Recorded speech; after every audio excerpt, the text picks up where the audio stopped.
Welcome to Whiskey's a Journey. My name is Peter Fasciano. Today is the first Friday flight fight of July.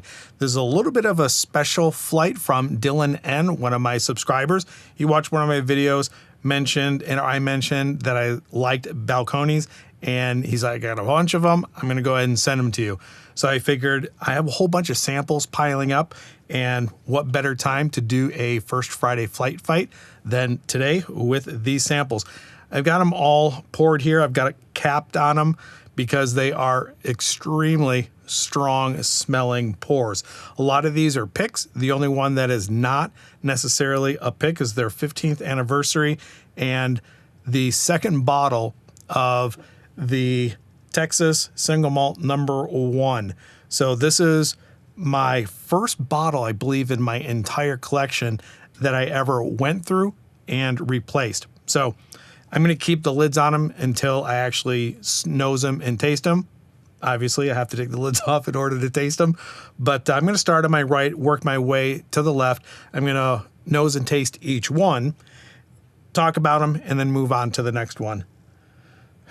Man, I absolutely love the way Balcones or Balcones, however you want to pronounce it, I love the way that their malt comes across in their pours. It's just very vibrant, dark, like dark stone fruits along with malt. I just, everything that I've had from them, I've enjoyed. So the first one is their 15th anniversary. I need to read this because there's a lot going on here. So 100% Golden Promise malted barley aged in used Kentucky barrels for 3 years, and then it's transferred into 13 decommissioned Sherry Solera puncheons from Spain, which had previously aged Muscatel Dorado, Amontillado Dulce, I don't know if I pronounced that right or not, Oloroso, and Palo Cortado. And these have been used between 60 and 100 years, which is crazy to me. After a little more than a year of finishing in the first fill casks, it was then transferred into a neutral barrel, while 2 more rounds of refill single malts were finished in the same sherry puncheons. Most of these finished whiskeys also spent time in neutral barrels. The barrels were then blended to create the final Cataleja blend, and this is going to be the Cataleja 15th anniversary.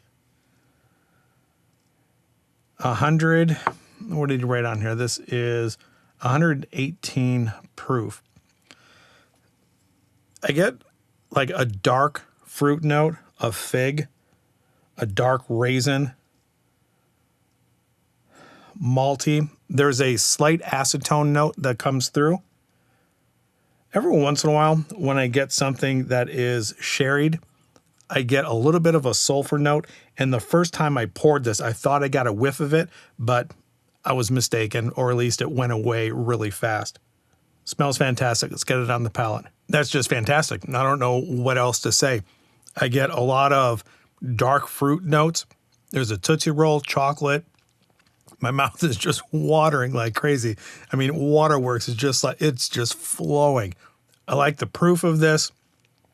It's very sweet. I mean, I didn't really expect it to be very sweet, but that might be a trend that I'm noticing, and also other people are noticing. I think American single malts have a very sweet side to them. There's a little bit of an effervescence and an oak note that is sinking down underneath the tongue. I mean, absolutely wonderful stuff. What's lingering the most is a really nice dark chocolate bitterness with a root beer cola leather tobacco note. I mean, it's absolutely fantastic. All right, let me go ahead and move on to the next one. So we're looking at 100, and I have these in proof order. 110 proof. This is the Mirador Eclipse. Is that right? Mirador Eclipse. And by far, it is the lightest one that's up here. It's much quieter on the nose than the 15th anniversary one. Lighter, crisper. I wouldn't say that whiskey is refreshing, but compared to the first one, this has a little bit of a lighter, crisper, refreshing note to it. It's pretty flat as far as the notes go. I mean, glass #1, the 15th anniversary was just a monster. Yeah, hopefully this one will shine a little bit more on the palate. Let's get it on the palate. Not a whole lot to that one is actually coming through on the palate. I get a little bit more ethanol than anything else. It's a little bit more drying. I mean, it's sucking some of the moisture off on my tongue. So what does he have written here? So this Mirador Eclipse. So their normal ale yeast was substituted for red wine and rosé yeast strains alongside their house malt whiskey yeast. It's matured in a series of first, second, and third fill Kentucky bourbon casks, anywhere from 4 to 5 years of age. And it's meant to highlight the fruity nuance of the core grain character. Got to be honest, I don't think really a whole lot is coming out of this one. It's a pretty flat all the way across the tongue, not really dynamic. And again, it could be because I'm coming off of a beast of a pour in the 15, but it's pretty flat. It's pretty subtle. I wouldn't say that it's bad or off-putting in any way. It's just not a whole lot to it. So glass number 3 is really dark, and we're jumping up in proof here to a 120.4. And this is second fill port and ex-bourbon. This is a Healthy Spirits single barrel. A little bit more vibrant than glass 2, but not nearly as vibrant as glass number 1. I have a feeling glass 1 is going to be pretty hard to beat. And it's not like I'm trying to go through these and pick what my favorite is, but I'll go ahead and do that as I go. So right now, I would put this one in first and this one in last. Yeah, I got some malt, got a little bit of chocolate. I don't think I'm a huge fan of port. Port really has not impressed me all that much. I mean, I've had it in some Irish single malts and a couple of bourbons, and each time I think I've been underwhelmed a little bit. I got malt, I got chocolate, a little bit of leather. Let's go ahead and get it on the palate. The tobacco and the leather on this one is definitely standing out. A little bit of dark chocolate bitterness underneath the tongue. I would put that one in second place based on the first two. The proof is there. I don't necessarily think the proof point is helping this. I think there's a little bit more of an ethanol that could be hiding a little bit of the nuances or the flavors.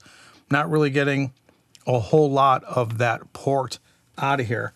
So this one, again, it's a single barrel port and bourbon finish.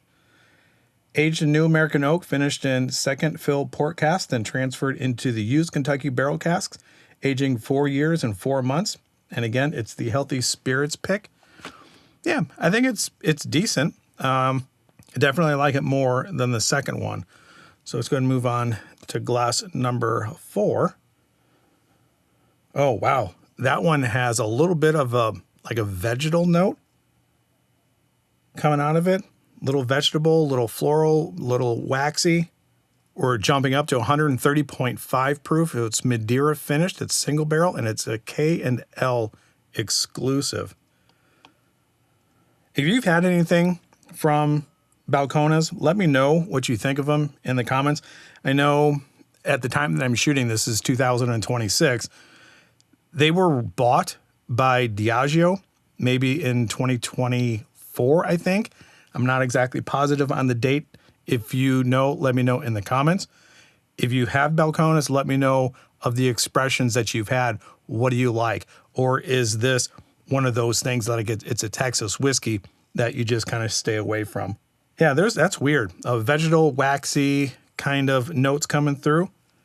This is the fourth one. So we're looking at matured in new, custom toasted and charred American oak for 5 years and 6 months, then finished in Madeira casks for 14 months.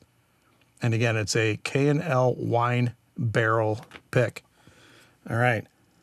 Tell you what, after having that very first one, the other two, and now this one on the nose, are just okay. I wouldn't say that they're bad, but they don't compare at all to the very first one. Other than that vegetal, waxy, floral kind of note. I do get hints of leather and tobacco as well.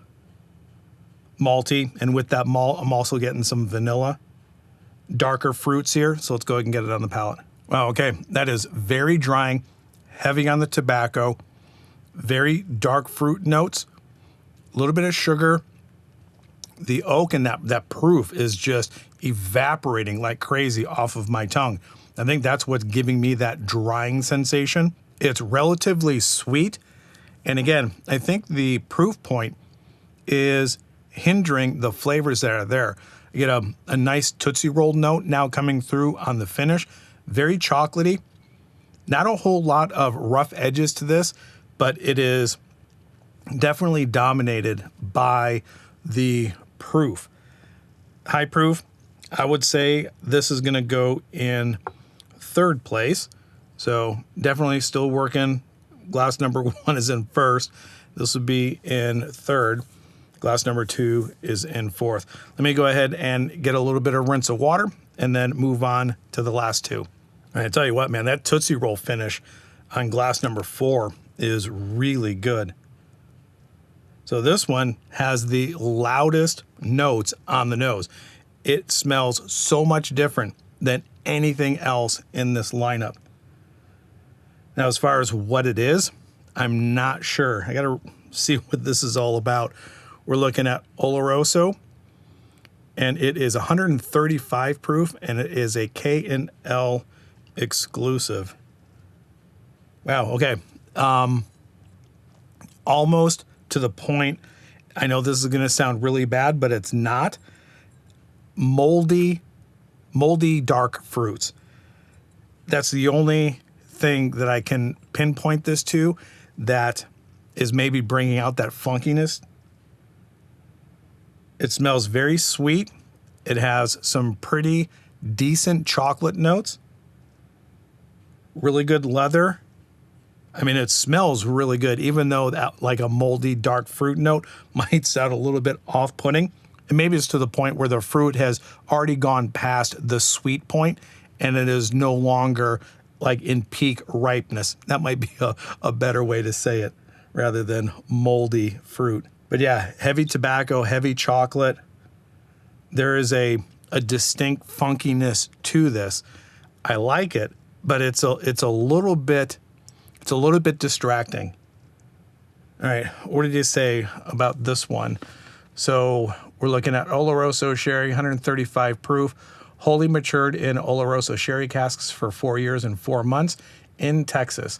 So I'm guessing when people are talking about a Texas funk, maybe what I'm getting on the nose is a little bit of that Texas funk. But Oloroso usually will come across to me as like a raisin, date, fig, plum note. This does have aspects of that, but I wouldn't say that this would be like a sherry or an Oloroso bomb.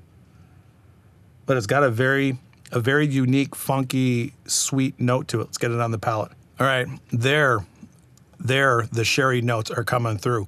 Raisin, date, fig, plum, a really heavy chocolate note, heavy on the tobacco, pretty heavy-handed on leather.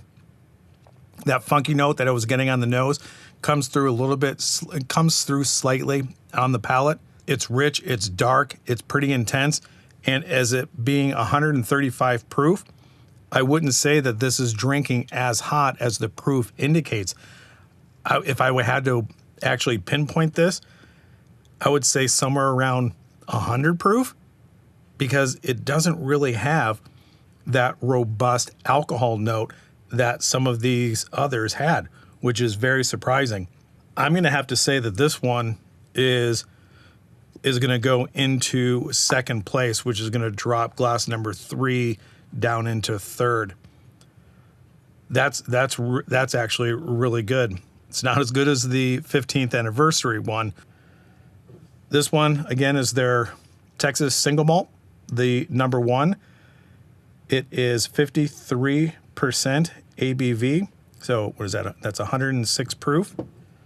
And it's batch SM20-1. When I first had my single malt from them. And if I'm not mistaken, this appeared in my very first video of the channel when I had my buddy Robert on there, went to his house and did a tasting. And this was in there. What struck me the most on this is how like velvety it hit the palate, how viscous it was. Didn't really have an idea of what Texas single malt was going to be about.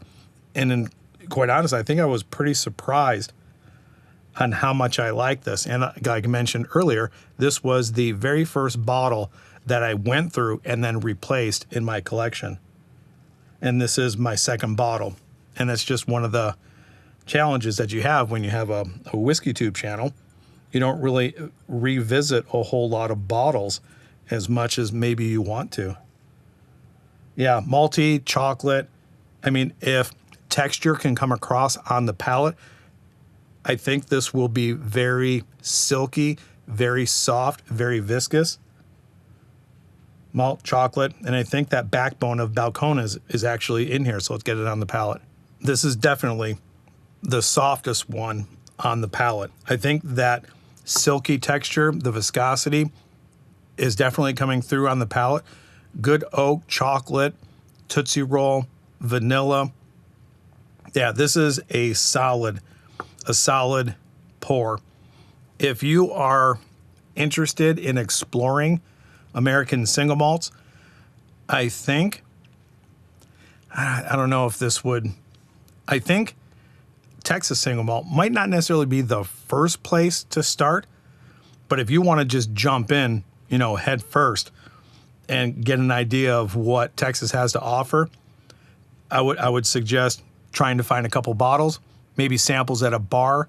If you have a friend that has them, try to seek them out, try to get samples of it. This is a really good flight, and I think each individual sample that I have is offering something slightly different. And straight across the board, I think they do have a pretty common thread of the distillate that Balcones has. I love the chocolate. I love the dark notes that are coming out of every one of them, maybe with the exception of glass number 2. But it's a very pleasurable flight. All right, so where do I put their number 1 single malt? I can't put it in front of 1 and 5, but what I will do is, man, this is difficult. I'm going to throw this in, I'm going to put this at a tie for, this would be first, second, third. I'm going to put this in a tie for fourth with glass number 4. I just don't think it is as complex as glass number 3. So, yeah, this was a fantastic flight to do. Dylan, thank you very much for sending this to me. I really appreciate it. If you've made it this far and you like what I'm doing here, do me a favor, subscribe to the channel if you're not already. Turn the bell notification on because I produce videos 3 times a week, and each of my segments are slightly different. I also have a Patreon account if you're interested in supporting the channel. A link to that Patreon is in the description. Click on that. If you choose the 2 higher tiers, the $20 and the $50 tier, I do curated flights twice or 4 times a year, depending upon the tier that you choose. And then the $5 tier all the way up to the $50 tier also gets you entered into monthly giveaways, tokens of appreciation with channel swag. So peruse through that, and if you decide to support the channel, I appreciate it. That's all I have for you today. Wherever you're at in your journey, I hope you're enjoying it, and we'll talk to everybody later. Bye.